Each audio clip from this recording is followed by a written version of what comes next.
Eu quero hoje, na verdade, iniciar uma série. Nós estamos ainda em Tessalonicenses, mas agora vamos trabalhar os dois livros juntos. Como vamos fazer isso? Nós vamos trabalhar os assuntos mais importantes que nós vemos no texto, nas duas cartas. O que eu vou fazer é o que se conhece como teologia bíblica.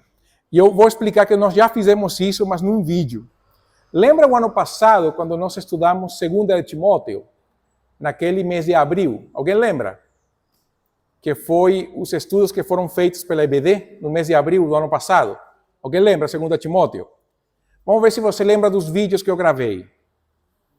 Não está lembrando, né? Enfim. Mas naquela época eu fiz os estudos de 2 Timóteo. O último vídeo era um resumo dos principais pontos ou aspectos teológicos do livro. Isso se conhece como teologia bíblica. E é o que eu vou dar agora nos próximos domingos. O que isso quer dizer? Porque nós estudamos o texto de uma maneira expositiva. Nós fomos de 1 Tessalonicenses capítulo 1 até 2 Tessalonicenses no capítulo 3. Mas agora, como nós vamos trabalhar? O que Paulo queria falar para a igreja de uma maneira mais resumida? Como é que nós podemos ver isso ao longo das duas cartas? É o que nós vamos ver hoje. Não é difícil, você vai ver que é bem fácil, mas vamos fazer isso com tempo para que possamos crescer juntos, e você vai ver justamente um detalhe das duas cartas, que elas têm muito a ver uma com a outra. São cartas onde Paulo começa, continua, como se ele não parasse nesse aspecto. Por isso que não há um texto base hoje. Vamos ter vários textos nas duas cartas. Então vamos orar para iniciar? Senhor, muito obrigado nesta manhã que o Senhor nos concede, esta alegria de participar no culto ao Senhor. E nós queremos, ó Deus, que o Senhor fale aos nossos corações nesta manhã, através da Tua palavra. Que seja ela, ó Deus, quem fale aos nossos corações para conhecer mais o Senhor, para viver mais pelo Senhor. Obrigado, Deus. Essa é a minha oração em nome de Jesus. Amém. Gente, vamos para o primeiro aspecto. E é claro que nós vamos partir de Deus e vamos então fazer esse raciocínio assim. Então começamos pela Trindade. Na verdade, nós vemos duas menções à Trindade na carta aos Tessalonicenses, nas duas cartas. A primeira está no capítulo 1, versos 4 ao 5. Vai aparecer daqui a pouco na tela. Capítulo 1, versos 4 ao 5, 1 Tessalonicenses, né? Acharam o texto? Que depois vamos para a segunda carta, então tem que ser rápido. Vamos ver quem é mais rápido, vocês ou Luiz Felipe? Vocês já se entregam, gente, tão rápido. Nem sequer conseguem ver lá uma hora, gente. Olha, em razão disso, nós mesmos nos orgulhamos... Perdão, estou em 2 Tessalonicenses. Estou lendo o texto que não é. Agora sim. Irmãos amados de Deus, sabemos que fostes escolhidos por Ele, porque o nosso evangelho não chegou a vós somente com palavras, mas também com poder, com o Espírito Santo e com absoluta convicção. Sabeis muito bem como procedemos em vosso favor quando estávamos convosco.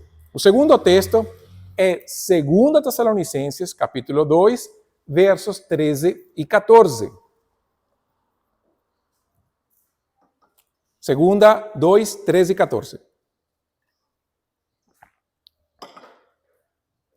Mas, irmãos amados do Senhor, você vê que nos dois aspectos fala que a igreja é amada por Deus, né?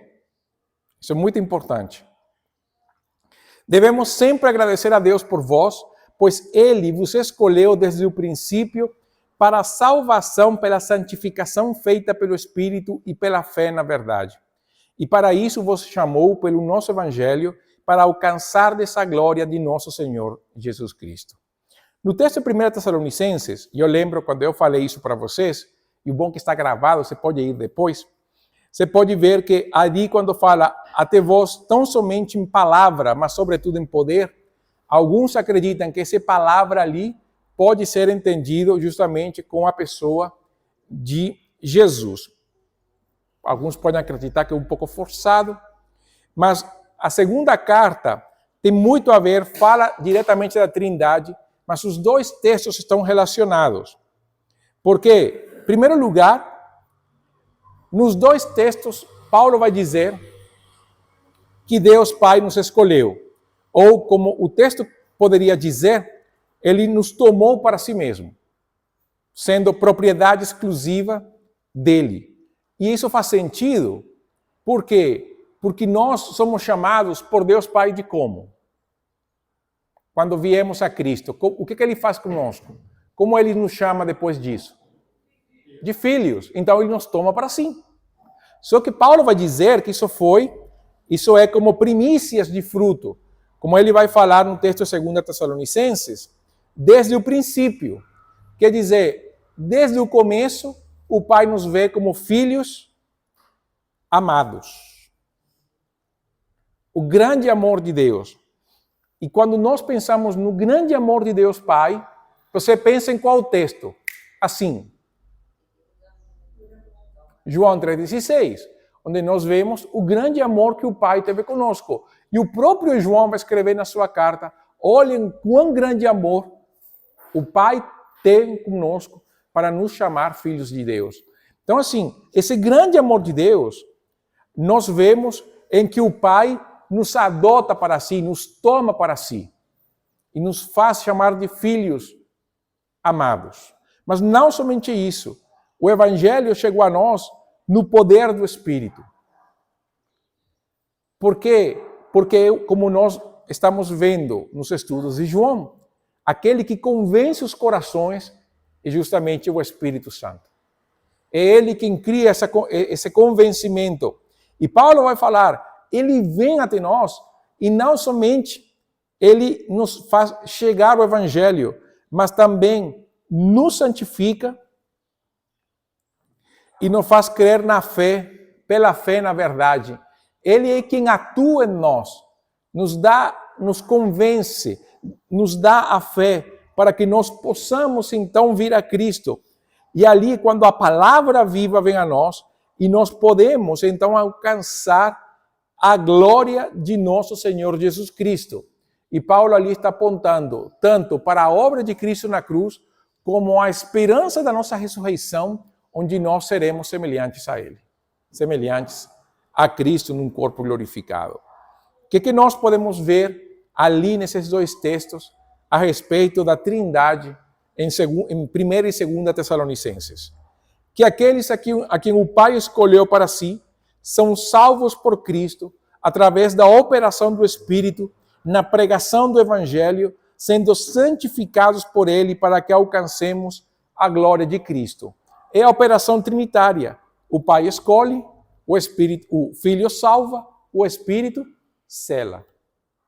Nós temos que entender isso, faz parte da operação da Trindade na nossa salvação. E ali é onde está a nossa segurança. Nós estamos seguros em Cristo por quê? Porque nós somos os que fazemos a coisa acontecer? Não. Justamente o contrário. É por causa dele, por causa do Deus Trino, na sua ação planejada e decretada desde antes da fundação do mundo. Se Deus olhou para nós desde a eternidade com amor, se Deus desde a eternidade nos chamou como um povo para si, se Deus manifestou seu amor que nos preservou até o dia em que nós conhecemos Jesus, e se Deus até hoje nos preserva pela sua graça para que sejamos santificados pelo Espírito, tendo a esperança futura da ressurreição ou da volta de Cristo, de sermos como o Senhor, ali está a nossa esperança. Porque é Deus que nos sustenta. O Deus Trino. Ele é a base da nossa vida, da nossa salvação, da nossa santificação e de nosso encontro futuro com Ele. Por isso, quando proclamamos o Evangelho, nós temos que ir a 1 Tessalonicenses 1:5 e usar esse texto para nós como uma grande motivação e crer que o que Paulo fazia é o que Deus continua fazendo através de nós. Porque o nosso evangelho não chegou a vós como? Mas foi como?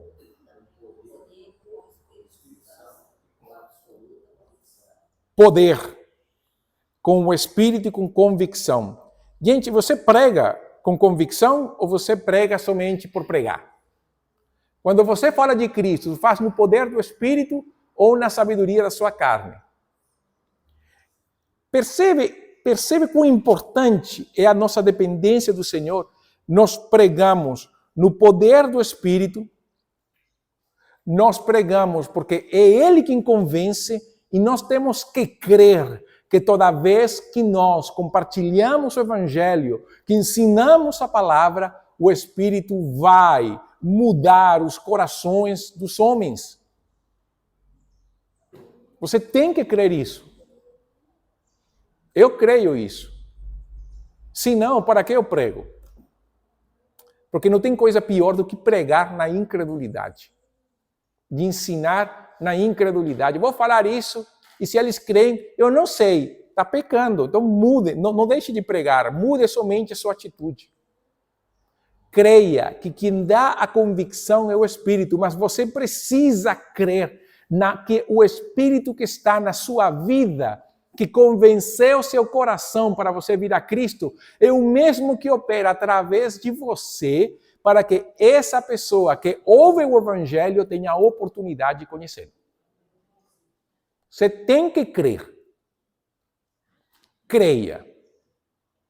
Creia. Creia. Eu vou falar de novo? Creia. Se a gente fosse pentecostal, eu falaria assim, fale alguém que está do seu lado, eu creio, não faça isso não.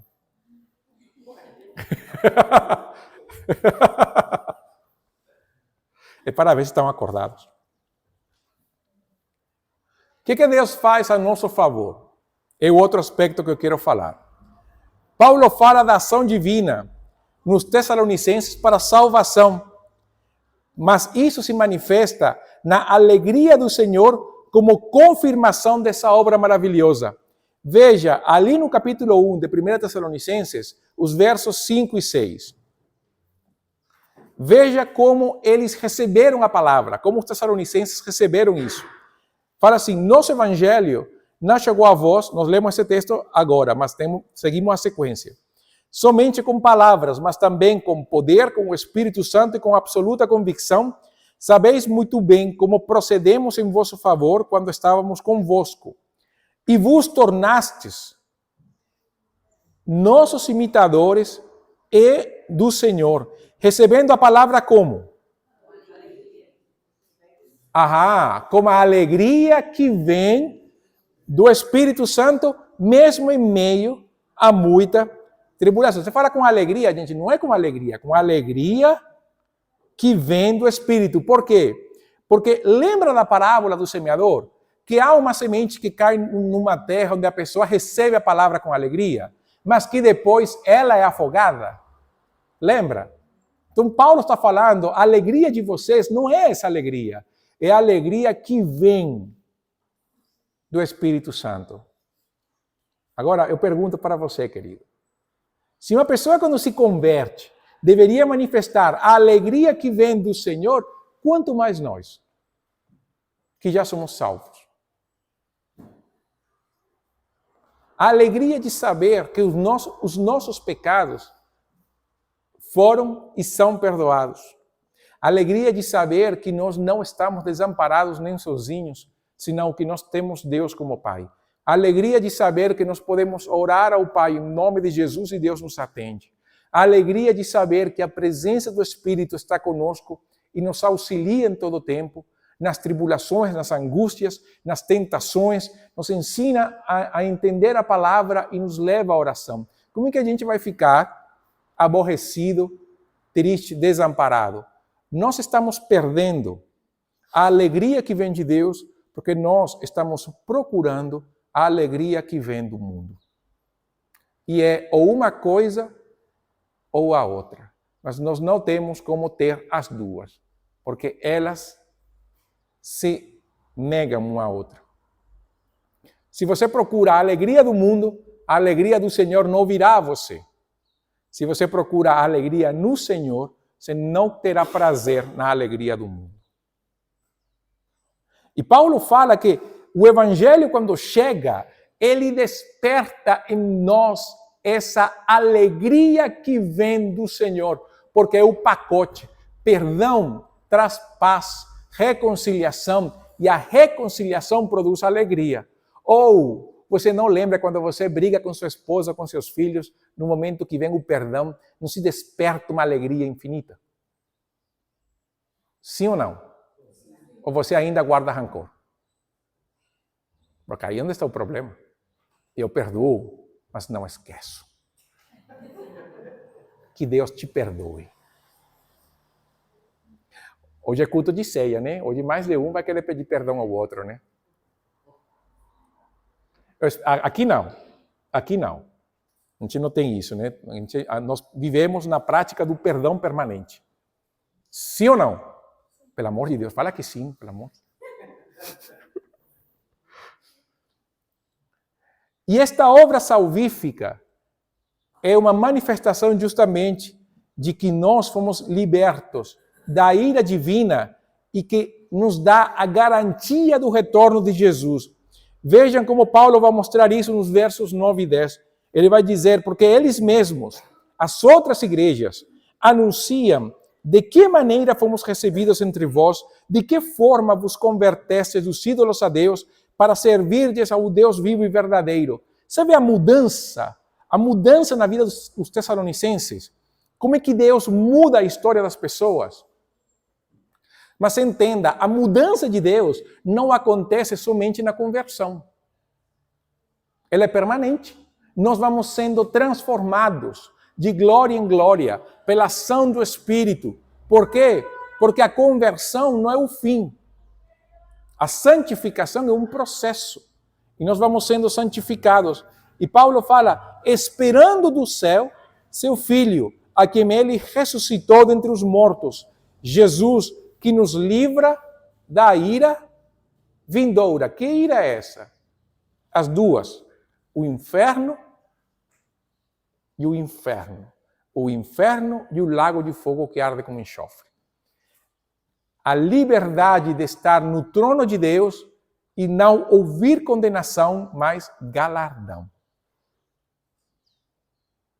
Porque quem vai no juízo de Deus para ser condenado, receberá todo o peso da ira divina. Mas nós não.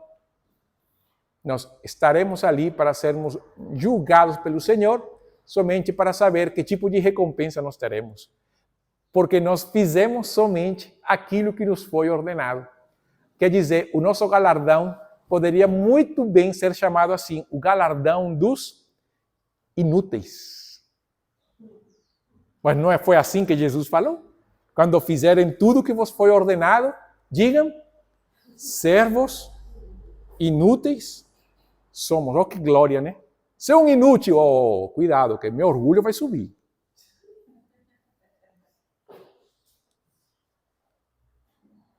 Mas não foi somente conversão, como eu falei, santificação. Vamos para o capítulo 3, versos 11 e 13. Paulo vai dizer, e é uma oração de Paulo, né? Que o próprio Deus, nosso Pai, e Jesus, nosso Senhor, preparem o nosso caminho até vós.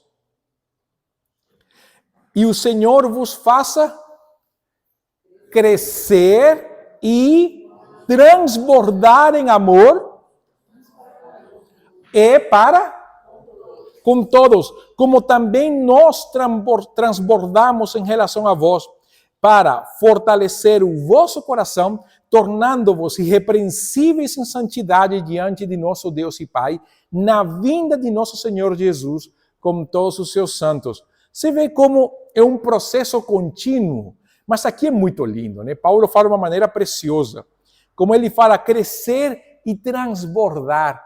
Gente, não é somente dizer eu amo, né? Transbordar em amor. Você já transbordou em amor com o seu irmão que você nunca ligou? Você entendeu que o nosso problema é o transbordar, que a gente cria comportas? E Paulo fala, não cria comportas, não. Esse amor tem que transbordar uns com os outros e para com todos. Quer dizer, o amor não é só para você, não é só para mim. Não é um amor que eu amo a Deus, me amo a mim mesmo e resolver o problema. Não é bem assim, não. Nós temos que manifestar o amor de Deus nas ações que nós fazemos com os nossos irmãos na fé. Por isso, quando cada um de nós vive no seu canto e não se relaciona com o outro, este transbordar a gente nunca vai experimentar. Nunca.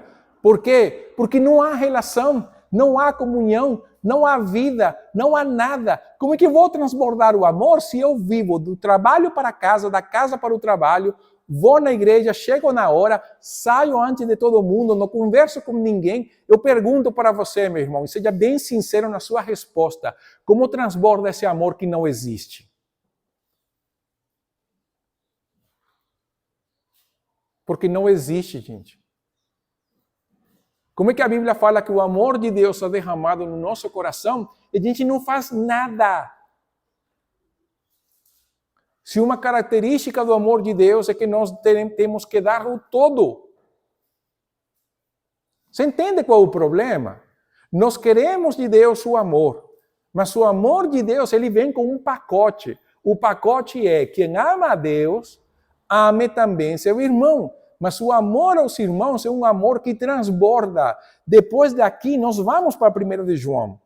E você vai ver que o assunto é sério. Que nós gostamos de João. A carta do amor. Refaça esse amor que você tem pela carta de João. Porque é paulada com relação ao amor. Porque amor é compromisso. Nós temos um compromisso pactual. Por isso você me vê tanto falando de pacto atualmente, né? Mas eu vou, basicamente, este ano, se alguém pegar as palavras mais faladas pelo pastor no púlpito, pacto, pactual. Por quê? Porque nosso amor com Deus é pactual. Nós vamos participar da ceia. E a ceia é renovar nosso compromisso pactual com o Senhor. Jesus não falou, este cálice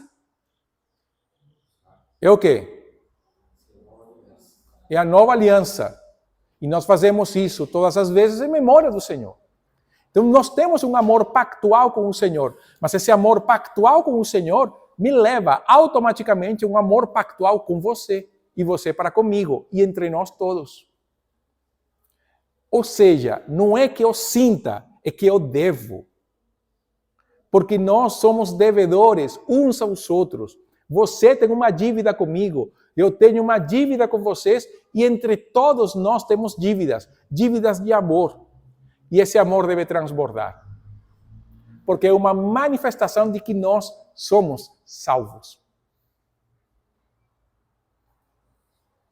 Sério? Muito sério. E Deus trabalha na nossa santificação justamente para isso. Os capítulos seguintes, o verso seguinte, do capítulo 4, ali vai falar sobre imoralidade sexual. Mas eu quero focar na fonte, Deus como fonte de santificação. Capítulo 4, verso 7, vai falar que Deus não nos chamou para impureza. Mas para que Deus nos chamou? Para a santificação. E você vai lembrar do capítulo 5, verso 23. Quando fala que o mesmo Deus de paz vos santifique completamente. O vosso espírito, alma e corpo sejam mantidos plenamente irrepreensíveis para a vinda de nosso Senhor Jesus Cristo. Como eu falei aquela vez, não dá para dizer que o corpo se divide em 3, porque Jesus o dividiu em 4. Corpo, alma, força e entendimento. Então, Paulo é tri, Jesus é tetra, e o Brasil é penta, né? E a piada ruim foi. É ruim demais. É ruim demais. Mas o que Paulo está mostrando é que a santificação ela deve acontecer na totalidade do ser. Paulo não está dando uma distribuição antropológica, ele está mostrando que a santificação deve ser completa, total, a vida toda. Por quê? Porque quando Jesus retornar, Ele nos buscará completamente. Jesus não vem buscar somente a alma. Porque, então, para que a ressurreição? Então, por isso que é a totalidade do ser. E outra, Deus é tão bom, que é uma coisa que a gente não fala, que é o assunto de 2 Tessalonicenses. Quando Cristo voltar, Ele dará o pago àqueles que perseguem a igreja. Isso está no capítulo 1 de 2 Tessalonicenses, nos versos 6 ao 10. Mas eu vou ler alguns trechos. O 6 fala, de fato é justo diante de Deus que Ele pague com tribulação os que vos atribulam. Ninguém fala isso, né? Mas vê que é justo diante de Deus. Ou seja, Deus, por isso que a Bíblia fala que Deus é um Deus vingador. Ele é o Deus da retribuição, mas não é porque você pede, é porque Ele faz. O nosso trabalho é clamar por misericórdia e graça, mas chega um momento que Deus fala, não, agora... Por quê? Porque Deus vai dar o troco, vai pagar, vai retribuir, quando? Seja neste mundo, seja no vindouro. Então, assim, às vezes nós não vemos a justiça de Deus agindo. Na verdade, Deus está simplesmente acumulando os cargos da pessoa para dar a pena que é devida, que é a eternidade. Aí eu pergunto, o que é pior? Ser julgados por Deus neste mundo ou ser condenados por Deus na eternidade? Então, às vezes, nós queremos que Deus julgue as pessoas aqui na terra somente, não para dizer que Deus é justo, é para nós ter aquele fresquinho, né? De olhar para o outro, você viu? Miserável. Mas não. Deus vai estendendo graça para essa pessoa, para a pessoa se arrepender. Mas o dia que ela morrer, já era. Paulo fala, é justo que isso aconteça. Mas Paulo vai, e se você ler o texto até o verso 10, Paulo está falando do retorno de Cristo, do juízo final. Então nós temos que pensar que o juízo de Deus sobre aqueles que nos perseguem, não necessariamente vai acontecer agora, mas ele vai acontecer, e na eternidade será muitíssimo pior. Queridos, já para encerrar, entrar no momento da ceia. É importante entender que Deus trabalha ao nosso favor o tempo todo. Desde a eternidade e até a eternidade, a nossa segurança está nele. Isso, se você está em Cristo e entende isso, para você pode ser uma notícia que dê consolo. Mas para outros pode ser entendido isso como um convite a uma vida de relapso, de relaxamento. Ah, se Deus faz tudo, não vou fazer nada, vou viver a minha vida. Isso demonstra exatamente que a pessoa não entende o que é confiar no Senhor. Porque se Deus opera em mim e tudo vem dele, a Bíblia diz que Deus opera em mim tanto querer quanto o realizar. Então, aquele que conhece a palavra e sabe que é Deus quem santifica, quem cuida, quem guarda, ele vai falar assim, então eu vou agir em função disso. E vai se santificar no Senhor, e vai querer andar no Senhor, e vai querer servir ao Senhor. Por quê? Porque ele entende que Deus é a fonte. E o nosso desejo de amar a Deus, de servir a Deus, de viver para o Senhor, será recompensado, será garantido. Essa é a melhor palavra, garantido, porque é Deus quem está colocando isso no seu coração. Nós temos medo como pais de que nossos filhos cheguem e digam, eu quero servir ao Senhor a tempo integral. E aí nós falamos assim, mas não há outra coisa a fazer? Mas e se ele for despertado a servir e é Deus quem está chamando a pessoa, por que somos nós os que vamos fazer a obra do diabo de dizer não? Qual é o nosso medo? Você pensa que qualquer emprego universitário garante sustento econômico? Você sabe muito bem que não. Nem ofício, nem trabalho, nem empresa, nem fábrica, nem ser dono de nada, nem emprego público garante. O sustento vem do Senhor. O cuidado vem do Senhor. Nós temos medo, muitas vezes, de que nossos filhos encontrem ovelhas como nós. E que eles sofram da maneira como, às vezes, nós fazemos sofrer nossos líderes. Esse, possivelmente, seja o maior dos problemas. Mas sabe o quê? Nós, às vezes, impedimos essa ação de Deus nos nossos filhos porque nós cortamos os desejos deles de servir ao Senhor por um temor e uma proteção indevida. Porque nós não queremos que eles sofram. Gente, vão sofrer, e eu digo mais, eu me atrevo a dizer que se nós temos hoje problemas de ansiedade, de crise de ansiedade, de estresse danado nas novas gerações, é porque nós, pais, não permitimos que nossos filhos sofram. Eles não sabem lidar com o não, com a adversidade, e não sabem o que é ser resilientes. Porque nós demos facilidades demais para eles. Eu não estou falando que a vida tem que ser um quartel. Mas um não de volta e meia, um tédio, uma raiva que ele passe, não é pecado, não. Deixa ele. Manda ele fazer as coisas que não gosta. Manda mesmo e não volta atrás. Por quê? Porque a vida é assim. Isso, para nossos filhos cristãos, é uma obra santificadora no Senhor. Porque é o aprendizado de obediência. Então, quando eles veem a Bíblia, eles vão obedecer melhor. E nós temos que aprender isso. Não estou falando que você seja, gente, você não vai ser o general daquele, mas a firmeza e a doçura andam de mãos dadas. Você pode ser firme e doce. Meus filhos não viram a doçura, né, na firmeza minha, mas, né? A vida militar do quartel da mamãe, muito forte.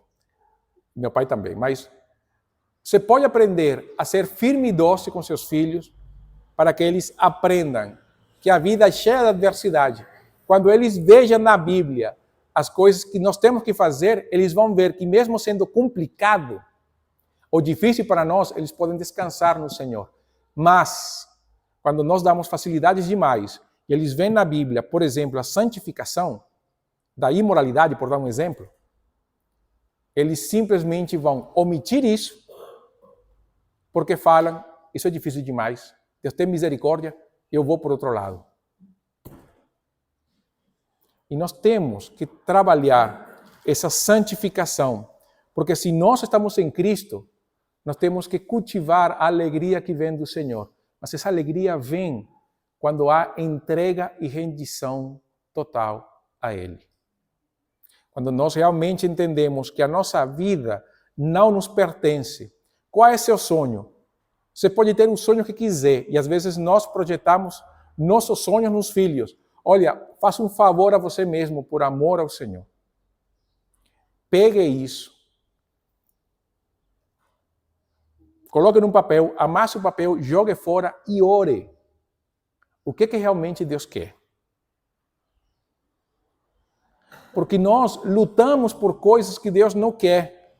E nos afastamos de Deus, e brigamos com Deus, e nos amarguramos com Deus. E não há alegria no Senhor. Por quê? Porque nós queremos que Deus faça o que eu quero. Porque eu sou o Senhor. Aí não há alegria de Deus, não. E não vamos viver amargurados por isso.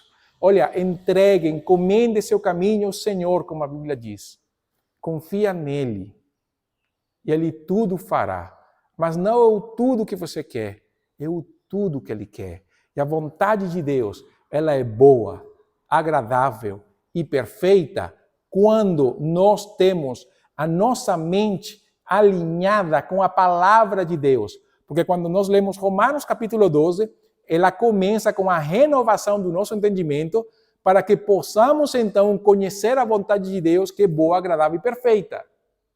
Se a nossa mente não é renovada na palavra de Deus, a vontade de Deus não será boa, agradável e perfeita.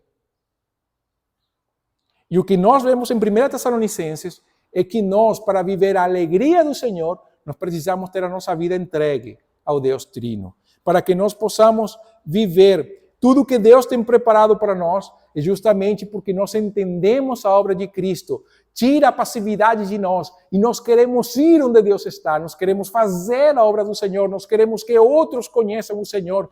E assim como a igreja de Tessalônica, as igrejas ao redor souberam o que estava acontecendo de bom, as igrejas ao redor podem saber o que está acontecendo de bom aqui no nosso meio, porque nós vivemos a alegria de Cristo, essa alegria transbordante, porque o nosso relacionamento entre nós é a manifestação da glória de Cristo, do amor de Deus, porque nós vivemos para Ele.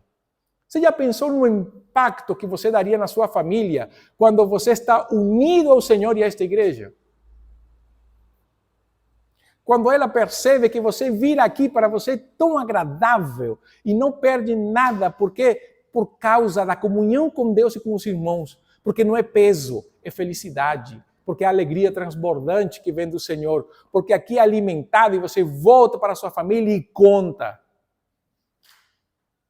O que eu vivenciei no culto, eu vou te contar. Olha o que Deus falou comigo. Se transborda a alegria do Senhor. Se transborda na felicidade.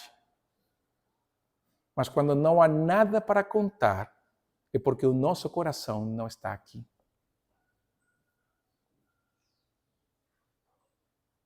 Onde está aquilo que movimenta a sua vida, que te desperta cada manhã e que te empurra?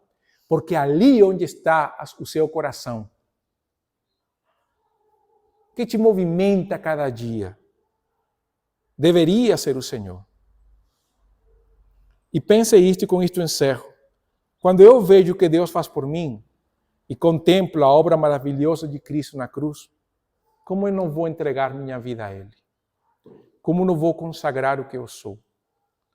Como não vou servir a Deus com sinceridade e amor por tudo que Ele fez por mim? E você? Perdeu o primeiro amor? Nós vamos participar da ceia. E a reafirmação da aliança é um bom momento para meditar na obra do Senhor, na necessidade que nós temos de experimentar um novo fervor, uma nova alegria, para que juntos como igreja possamos impactar este mundo. Não é, gente. E olha que a mensagem desta noite não vai ser de João. Eu vou dar uma mensagem especial porque hoje é 7 de setembro, né? Mas a transformação de uma nação não acontece pela mudança dos governantes. A mudança de uma nação acontece quando as pessoas se prostram diante do Senhor. A começar por aqueles que invocam o nome do Senhor. A começar por nós. A começar pela igreja. Não espere isso do mundo se nós não fazemos isso. Não espere transformação se nós não vivemos a transformação do Senhor dia a dia. Não espere que o mundo se encha do amor de Deus quando nós temos problemas e relacionamentos entre nós. Por isso que Jesus fala, o mundo vai saber e vai conhecer realmente e vai se converter quando nós vivermos em unidade. Incline a sua cabeça.